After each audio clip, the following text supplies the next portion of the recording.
जय माता दी। आप सुन रहे हैं अनंत भक्ति, जहां भक्ति में है अनंत शक्ति। आज हम बात करेंगे सुहागिनों के सबसे पावन और प्रेमपूर्ण पर्व करवा चौथ व्रत की, जो प्रेम, समर्पण और अखंड सौभाग्य का प्रतीक है।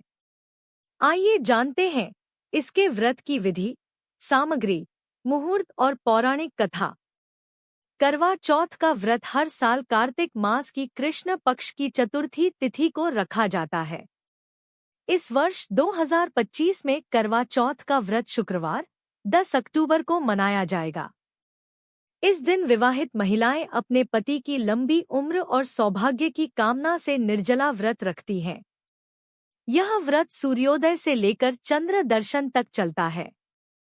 कहा जाता है कि इस व्रत से पति पत्नी के बीच का बंधन और भी गहरा हो जाता है। सुबह सूर्योदय से पहले सास अपनी बहू को सरगी देती है।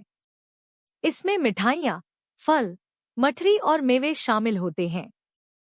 सरगी खाने के बाद महिलाएं दिन भर निर्जला व्रत रखती हैं, न जल ग्रहण करती हैं, न अन्न। शाम के समय जब चांद निकलने का समय होता है, तब व्रत की पूजा की जाती है। पूजा के लिए पहले घर के उत्तर पूर्व दिशा में एक स्वच्छ स्थान पर चौकी बिछाएं।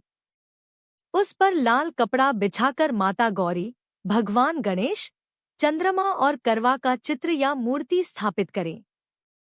करवे में जल भरकर पूजा स्थान पर रखें। माता पार्वती को सुहाग की वस्तुएं जैसे बिंदी, सिंदूर, चूड़ियां और साड़ी अर्पित करें। दीपक जलाएं और हाथ में फूल, अक्षत और जल लेकर व्रत का संकल्प करें। मैं अखंड सौभाग्य की प्राप्ति हेतु करवा चौथ का व्रत कर रही हूँ। इसके बाद महिलाएं एकत्र होकर करवा चौथ की कथा सुनती हैं और आरती करती हैं।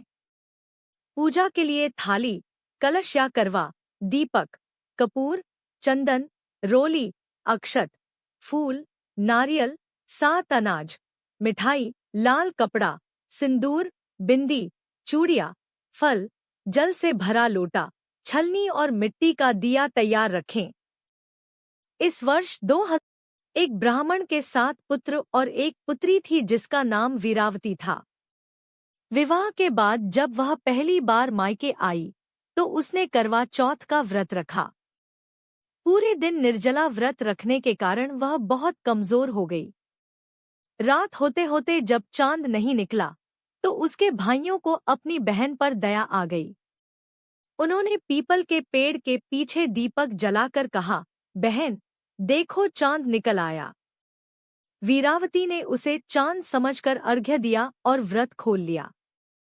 जैसे ही उसने पहला निवाला खाया, उसके पति की मृत्यु का समाचार आ गया। यह सुनकर वह विलाप करती हुई माता पार्वती के पास पहुंची। माता ने कहा, तुम्हारे भाइयों ने छल किया है, इसलिए यह हुआ। अब तुम पूरे वर्ष की चौथिया करो और अगले साल पूर्ण विधि से करवा चौथ का व्रत रखो, तुम्हारा पति जीवित हो जाएगा। वीरावती ने माता पार्वती के कहे अनुसार व्रत किया और उसकी श्रद्धा से उसका पति पुनः जीवित हो गया।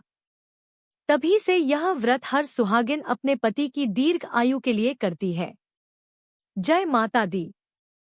अगर आपको यह कथा और जानकारी पसंद आई हो तो अनंत भक्ति, जहां भक्ति में है अनंत शक्ति को लाइक, शेयर और सब्सक्राइब जरूर करें।